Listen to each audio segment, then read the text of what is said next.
Welcome back to our next section of Kindle Live. Let's begin this session also with prayers.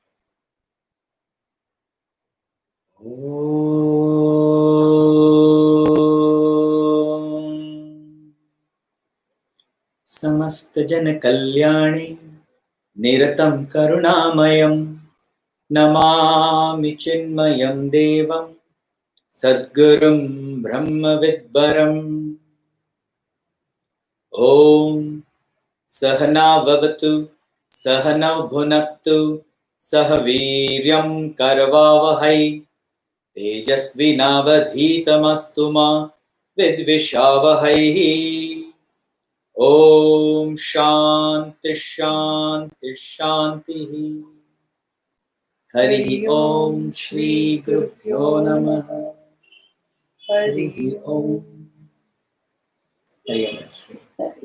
Hari Om to all. Like we read yesterday, all philosophies show a view of life. But Vedānta, the philosophy of East, of our India, shows not only a view of life, but a way of life. Meaning, it shows us, guide us step by step to the ultimate goal. That is true. Let's take it forward. Yes. We have seen from the earlier chapter 2, and our misconceptions are becoming lesser and lesser, that religion is not supposed to be that dictatorial philosophy or dictatorial idea whereby it is like an ironclad diktat which suffocates you or which really brainwashes you and makes you slaves of something which is not correct. Our Hindu philosophy, our culture coming from the Sanatana Dharma, from the banks of the Indus civilization, which has been studied not just for a few years, but by studied for centuries by brilliant minds who had purity, clarity, and then through their own experiences, they have given and written to us this Shastra and forwarded this knowledge so that it may help us in our day-to-day life. So any religion or any philosophy which does not help us with our lives needs to be changed. And this is one of the primary reasons that the Hindu philosophy has survived and carries on forward. Because when there was corruption in it, when there was something which was obsolete, which was wrong, the people rejected it. They said, no, we will not do, this is wrong. And even till date, we have seen even some of those phony saints and Mahatmas which dared to make it their own and dictatorial philosophy and misguided the people. Many of them have landed up in jails also. So, Hindu philosophy, it tells us what it has done is, it has made us thinking people. It asks us not to just accept blindly, think about it, practice it, experience it, and then go forward towards your goal. So this misconception about religion really needs to be removed from our minds. But I here want to point out one also negative factor. Just because Hinduism or Hindu religion does not enforce or force upon you any diktats that you have to or you don't have to, or you have to pray 20 times a day, or you have to attend any session every week, it does not mean that we stand up and completely neglect it or don't try to understand it. Because honestly, this was the very, very aim of those oppressors which ruled our country, which ruled our such a prosperous, brilliant nation, that such a thought process which was in our culture should be destroyed, so that we collapse as a nation. But as we know, it did not happen. And that also tells us that we need to take it forward, we need to understand it, we need to experience this, we need to pass it on to our next generations, and not to think that Hindu philosophy is meant only for the retired, or it is meant only for the old, or it is meant only for the saddened people who then run to God every time there is a problem. No. if it has been taught to our children since they were young, in the right manner, in the right understanding of what is religion or what is our Hindu philosophy, because one cannot be without the other, then it gives us that values, it gives us the strength, it gives us the ability to rise and to not become what we have already seen as stone men, plant men, animal men, but men who are glorious because by nature we are divine. that divine divinity itself. So, this beautiful thought of ours, let us read forward in the next chapter, 25. chapter number 25, Vedānta, life and art of living. So now let us see what Gurudev is trying to tell us into how to bring it upon in our lives. Our age has been branded as atheistic and secular. Atheistic, which does not believe in God, and secular, which has got nothing to do with religion or anything to do with Spirituality even also. spirituality. Yes. Our age has been branded as atheistic and secular because we dare to question and we do so openly. We are not prepared to swallow any declaration, however great the prophet may be or however revered the sage may be, unless it is convincingly proved to our vigilant reason as satisfactorily logical. We claim to live in an age of perfect intellectual awareness and scientific precision. Faith has the least hold on us. But if the arguments are intellectual and scientific, we can be made to slave cheerfully under a tyrant or even walk on our heads. So, things or those subtle elements which are of most value and important, like faith, have been discarded, have been moved aside. What is the requirement of faith? We have science with us. Things have to be proved. Things have to be seen logical. And then we will have full faith in it. Never mind if in that guise there have been tyrants. We know so many tyrants, take any dictator for that matter, who will use even religion for his selfish ends. But here they are very clearly saying that even if they use the word scientific words, and then what they will do, they will use it logically and satisfactorily, and then what happens is we can walk on our head because of that. Absolutely. Walk on our heads means we'll listen to whatever, because it appeals to us, because there is nothing beyond that understanding. So, this being the tendency of the age, the philosophy of Vedanta, as expounded in the Upanishads, holds for us a compelling charm. Comparing Hinduism with any other religion in the world, wherein religion is guided by the airtight declaration of a given prophet or master, it can be defined as a growing tradition. Like modern science, Hinduism is not the declaration of any one individual, but is the conclusion of generations of investigators. This is the main difference between Hinduism and any other religion. Even at this moment, scientific conclusions are changeable, and many have in fact changed when reviewed in the light of newly discovered data. Similarly, in religion too, though the fundamentals remain the same, their application in life changes from time to time according to the changing demand of an ever-growing society. We have just explained that even science, what was once to be known as the truth, over time, over a period of research, seems to change. Similarly, the fundamentals of any religion or Hindu religion remain the same, but their practical application may change according to the times. So, what do we mean by science has corrected itself or trying to correct itself and change? Mhm. In the early 19th centuries, when they discovered that engine can rotate wheels, they made motor cars. Right? They were running motor cars on petrol. But the age, the fuel of the age was known as diesel.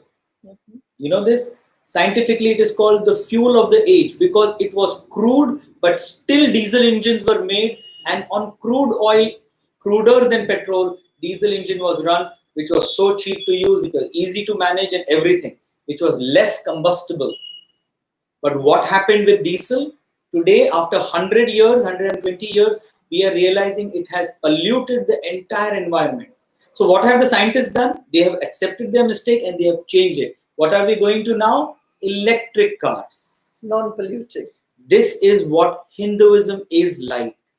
Over the years, what is required, it has been doing. But when it comes to the eyes, very bare eyes, that it is not good for the community, it accepts and modifies and changes. What? That particular aspect, not the faith, not the philosophy, Not the fundamentals. not the fundamentals. In fact, if we were to follow the fundamentals, we would automatically accept the changes and move forward. Let us continue. Unfortunately, the moment we hear the word Vedanta, there are many critics who are reminded of Acharya Shankara and other commentators, and they roll up their noses, expecting endless controversial discussions and fanatic assertions. Over here, I must take a pause, but because unfortunately there are too many of us who don't even know the names of great saints or the great Mahatmas who have been the cornerstone of our religion and helped to re-establish it over times. Anytime it declined, there was destruction or there was complete non-apprehension of what is happening or understanding of what is happening, then such saints or great Mahatmas were born who established it, re-established it, and took it forward. And one of the greatest one was Sri Adi Shankaracharya, who was the Guru who established Hinduism in a fantastic, orderly manner. It is literally, I can say this, that we are still Hindus because of his effort. So let us see what it means over here is that when we think of a rishi or a sadhu or a saint or something, somehow we imagine them to be just meditating in forest or in the Himalayas and, you know, having this strange conception about them. Unconventional. And, yeah. So let us see what Gurudev says about these people. So most of us roll up their noses expecting endless controversial discussions and fanatic assertions. The modern educated man, in their hasty conclusion, generally come to a feeling. And I was myself one of them. This is what Gurudev is saying, that Gurudev himself was one such person who thought that what the sadhus and saints are, they are so strange, and what do they do when they give these fanatic ideas? Ideal many preachers. That the ideas preached in Vedanta are moaning and sobs of some strange type of men who gained strange view points based upon some miscalculations.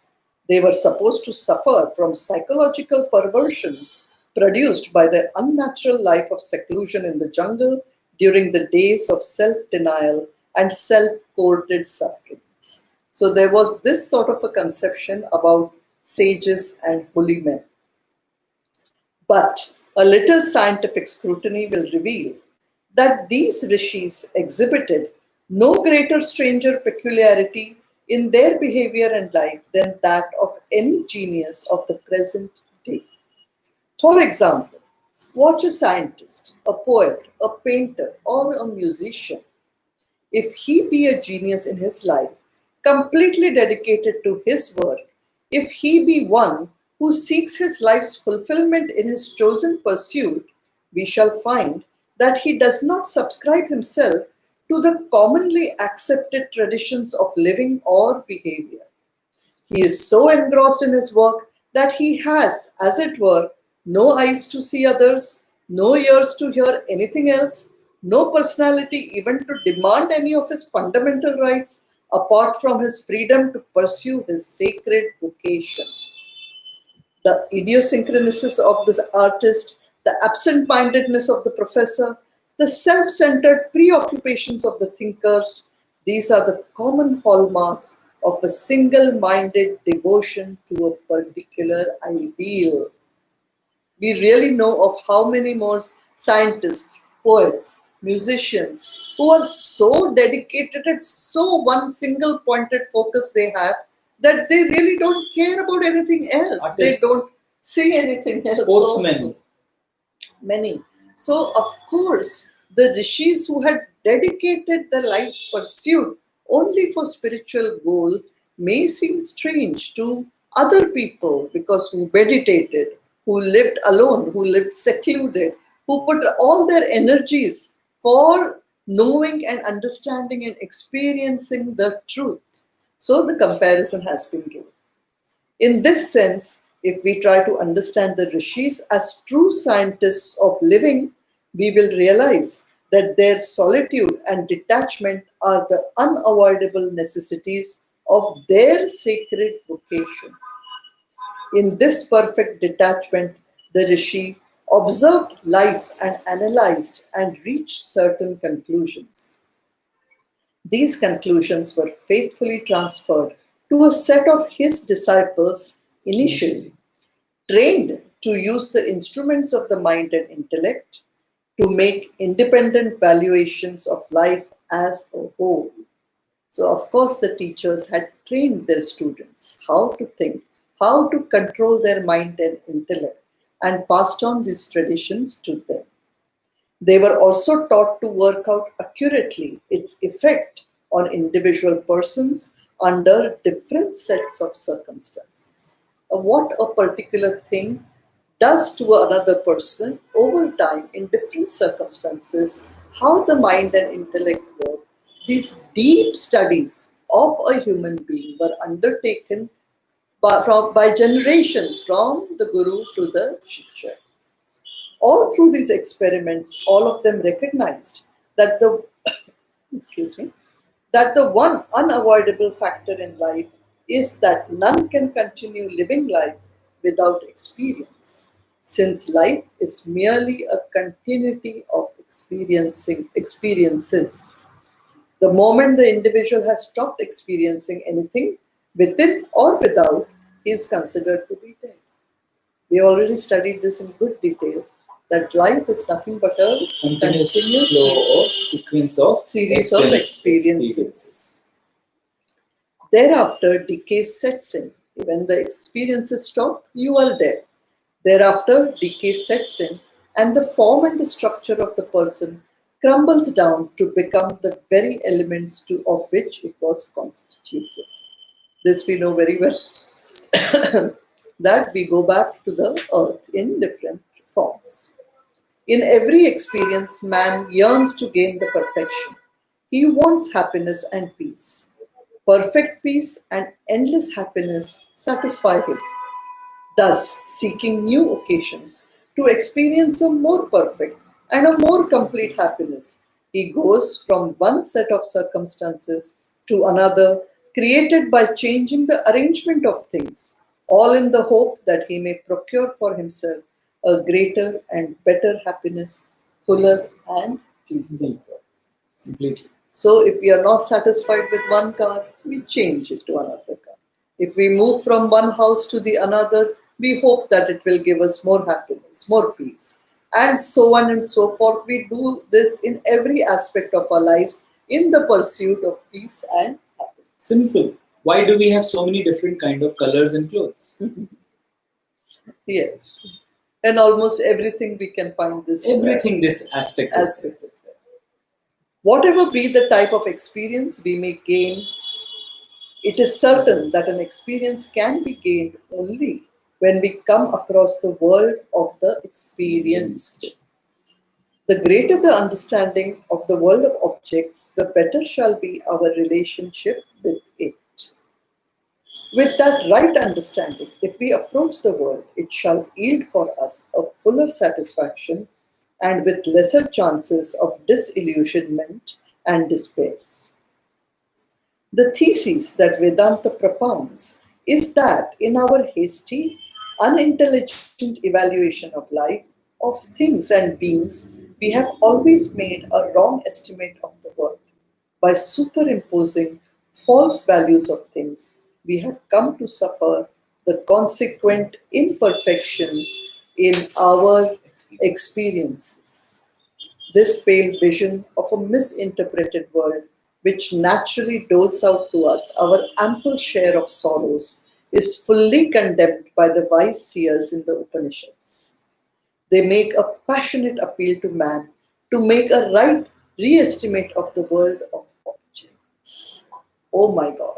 This brilliance of the Upanishads, which have been written thousands of years ago, literally applies so perfectly even As today. on today. Especially this paragraph that I have just read.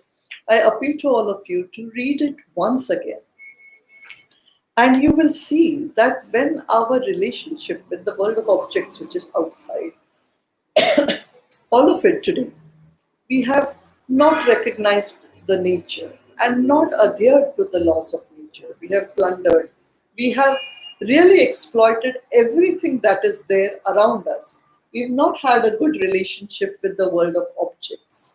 We have done it selfishly to satisfy our own so-called misrepresented peace and happiness, trying to find them in these objects which we continuously change and superimposing the false values. And small example, how we misuse or rather wrongly understand the world. For a child, a balloon is everything. When the balloon breaks, he cries. Bus, yes. But the father says, it's okay, I'll get you another one. Because from the child's point of view, the balloon was everything and it is over.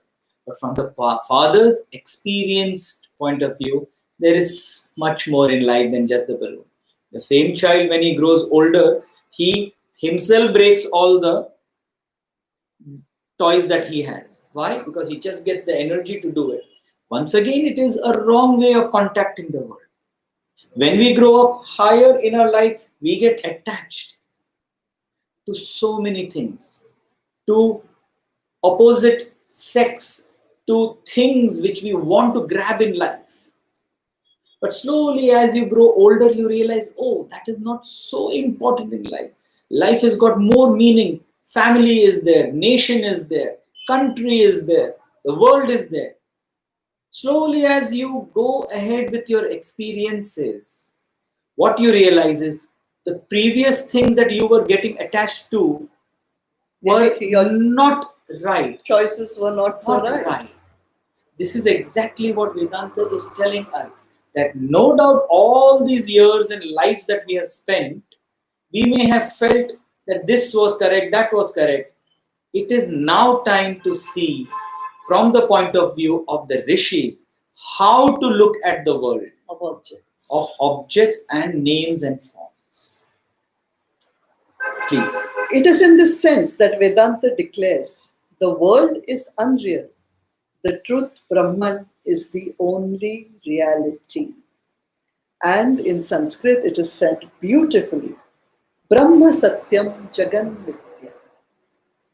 That Brahman is the real Satya, the real truth, the only truth. And this Jagan is just a Mithya. Because it changes continuously. It gives us temporary pleasure, which really so fast converts into a sorrow. And this happens all the time. Once we get the sorrow, again we run in pursuit of happiness. Once you feel you have achieved the happiness through another object, after some time, it again tells you, oh no, I was wrong. My choice was wrong. And now let me run after another thing. So, unless you understand this clearly, that Jagan is a mithya. This Jagat is just a mithya. And the true happiness and the true peace in pursuing the correct goals is required. Therefore, if understood properly, Vedanta only demands of us a healthier reinterpretation of the world. The calumny, that means defamation, that is generally thrown at the doors of Vedanta, that it admonishes or reprimands us to be indifferent to the sorrows of man, to social injustice, to poverty and slavery, is an unjust criticism made by those who are interested in this blasphemy. They are applauded only by the gullible and the ignorant. Religion is not the personal property of an individual or an institution. Properly understood, it is not a set of declarations made by some strange men with rare powers of vision, or some bundles of mysterious rituals, or some secret den of ominous conspiracies. On the contrary, it is a complete science of perfect living, whereby society can learn to live peacefully and fully. This is the purpose of religion. There was a time when religion chose not to recognize science and refused to shake hands with her, and this almost prepared religion's own grave. Today, we find the same mistake repeated in the opposite camp. Science has deliberately and openly disowned religion, and consequently, materialism, at the height of its perfection, is groaning with sorrows of its own creation. Neither of them can stand on its own if it wants to bring happiness to society and serve man in living his daily life. How many times have these great rishis repeated that Hindu philosophy is a science of the living? It is a science. The philosophy and science have to go hand in hand. Let me tell you, mostly in the Western countries, we have seen over time the great scientists and the great philosophers from Aristotle and later Galileo and so many others following. Great discoveries were made. But it was a diktat at that time that they had to discuss their scientific achievements with the religious leaders of that time.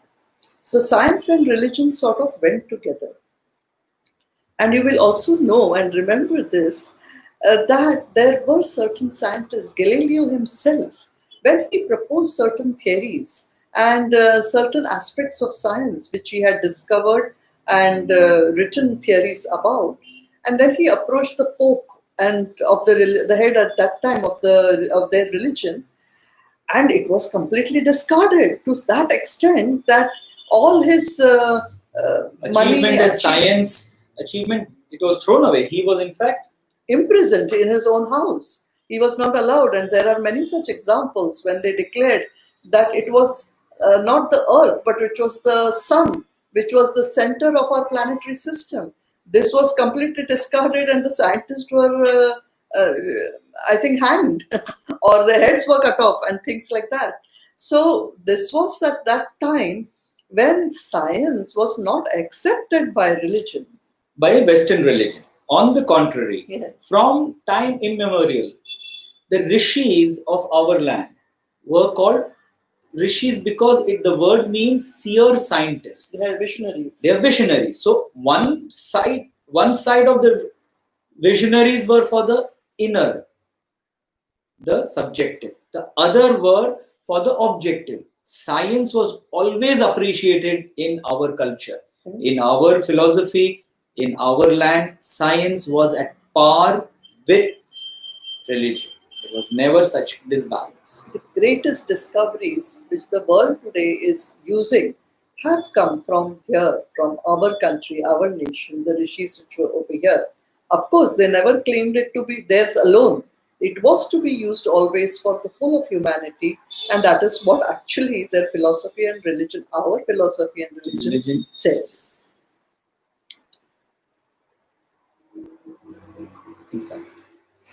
In fact, the principles of science and the scientific approach vitalize religion. Similarly, the achievements in production, the efficiency in distribution, the gains of cooperation, the marvels of discoveries, the victory over nature, etc., cannot in themselves meet the demands of life and assure a greater share of human happiness. These should be backed by the practice of nobler values of healthy living preached by religion. The individuals constituting the community should also strictly pursue the teachings of self-integration. Self-integration, we know, is of the 4 personalities which are within us. science. In the last paragraph that we have just read over here, we are seeing today, just yesterday I heard on the news, that the Siberian forests are on fire and that the Arctic region, the summertime ice percentage, which is supposed to be in the Arctic region, 70% of that has been depleted. We are seeing today in the monsoon how many floods in our own country, Assam, and in other countries, China, Bangladesh, all of them, how much land is underwater. So what was said so many years ago, that if you only follow science in order, that we have already seen that science was there to make our lives better, better living and better lives, these two differences which were there, to give us more comfort.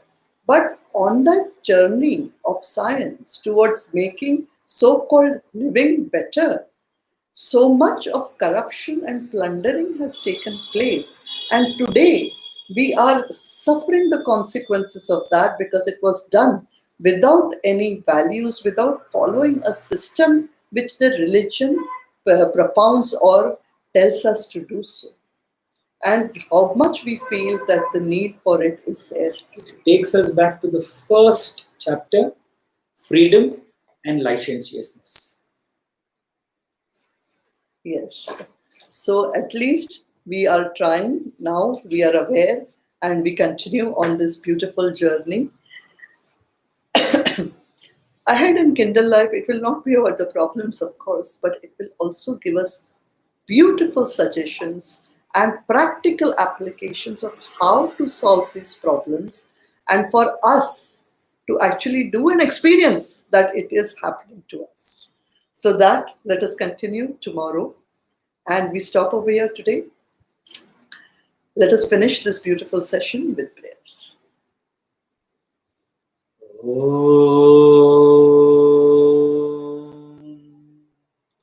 Asito ma satgamaya tamaso ma jyotirgamaya mrityorma mrutam gamaya Om Purnamada Purnamidam Purnat Purnamudachyate Purnasya Purnamadaya Purnameva Vashishyate Om Shanti Shanti Shanti Hari Om Shri Gurubhyo Namaha Hari Om